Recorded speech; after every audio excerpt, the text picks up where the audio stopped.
Medicine evolves one story at a time. Here's one worth telling. This is History Taking.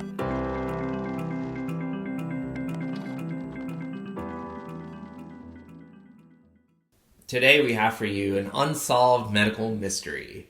On the morning of March 3rd, 1876, it was sunny and cloudless over Olympia Springs in Bath County, Kentucky. Mrs. Allen Crouch was making soap in her yard when something started falling from the sky without a single cloud in it.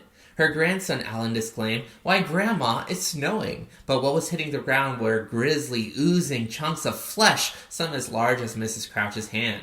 For one horrible moment, she considered whether her husband and son, who were away, had been torn apart and their remains carried home by the wind.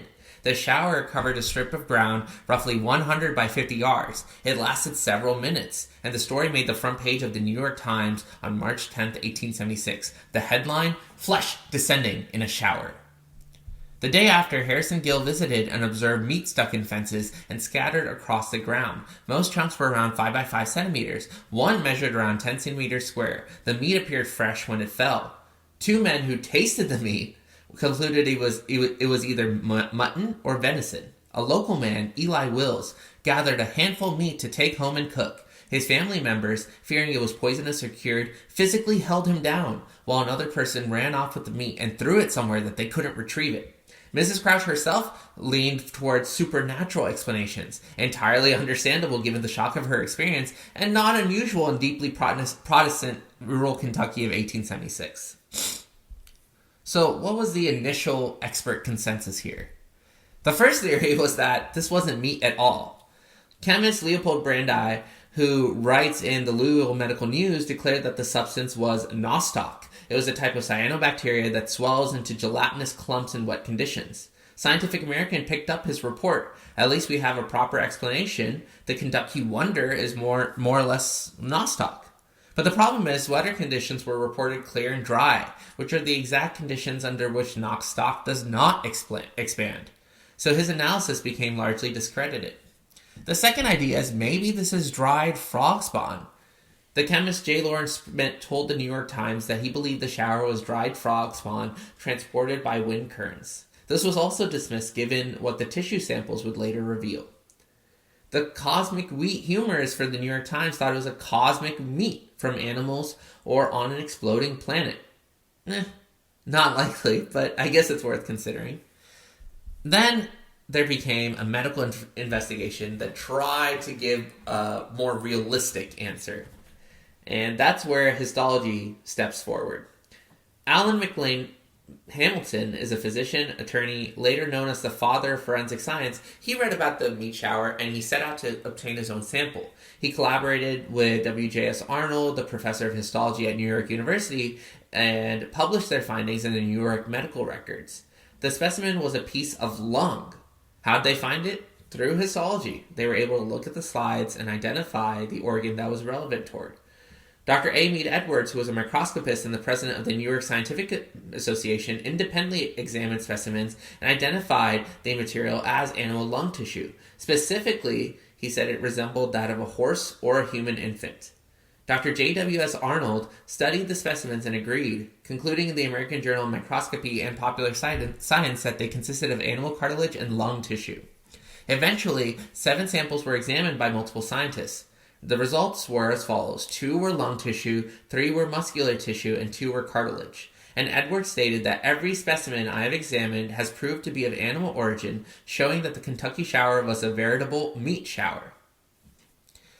Dr. Louis D. Kassenbein, who is a physician, chemist, and microscopist, Louisville resident, Civil War veteran, and MD from Bellevue Hospital, obtained his own sample. He burned a piece of the substance, sniffed the smoke, and stated, "It smells distinctly like mutton." He wrote, "The connective and fatty tissues were also clearly shown. As the specimen was not placed in alcohol, the odor was retained, which a number of meat experts pronounced without hesitation as mutton." He noted that others reported seeing wool fibers among the samples. Kassenbein's microscopic examination identified 3 distinct tissue types, a lung tissue, muscle fiber, and cartilage, which are all consistent with a small to medium animal that's possibly a lamb or a deer. Dr. Kassenbein wrote in the Louisville Medical News in 1876 and proposed this explanation that has largely stood the test of time. The meat was regurgitated by a flock of vultures that were flying overhead. Black vultures and turkey vultures are both common in Kentucky and are known to vomit partially digested food when startled or threatened. The locals had already suspected this, who, as their custom, seeing one of their companions disgorge themselves, immediately followed suit. Kassenbein's key argument was that the variety of tissue that was discovered, muscular, connective, fatty, structureless, etc., can only be explained by this theory. Vultures would feed on different carcasses and produce exactly the kind of mixed organ meat that landed on the Crouch farm.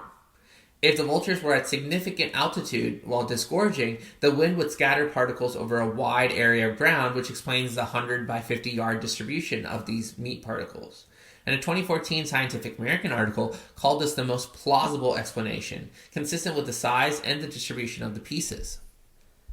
When a preserved specimen was rediscovered at Transylvania University in 2004, Professor Kurt Gaud arranged for modern genetic testing, but the sample was too old and contaminated to yield a conclusive species identification. So species guesses continue over the years: beef, lamb, deer, bear, horse, and in one case, the lung of a human infant. Nobody knows, and nobody will ever know. The vulture theory can't conclusively be proven because no one witnessed the birds, but it simply remains the least absurd explanation.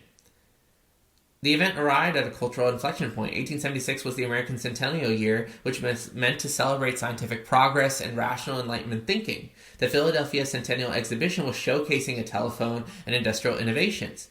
A rain of flesh from a clear sky seemed to mock that confidence in human understanding. But fortunately, we had histologists who were ready to research it and try to bring some understanding to the problem. A preserved specimen actually sits at the Monroe Moosnick Medical and Science Museum at Transylvania University in Lexington, alongside a 19th century device for blowing smoke into the bowels of drowning victims and a giant air ball cut from a cow's stomach. Bath County held its first meat shower festival in 2024. It also planned a major sesquicentennial celebration for 2026, featuring a reenactment of the shower. The broader medical and scientific legacy of this was that this event was one of the earliest applications of histology to a public mystery. There are multiple physicians using their skills of microscopy, combustion analysis, tissue identification, could answer what could have otherwise been a folk legend. It's one of the earliest to consider as a proto-forensic investigation. So next time you're in your microscopy lab at medical school and you wonder what's the point of all this, maybe you'll be asked to solve a weather phenomenon that no one ever expected. This has been History Taking. Thanks for listening. Want to talk about the latest episode or give us feedback on how to make the show better? Feel free to reach out on our Discord in the show notes below. Want to send support? Feel free to engage with our Patreon. This is just a passion project for us, but we're always looking for ways to make this better. Thanks for listening.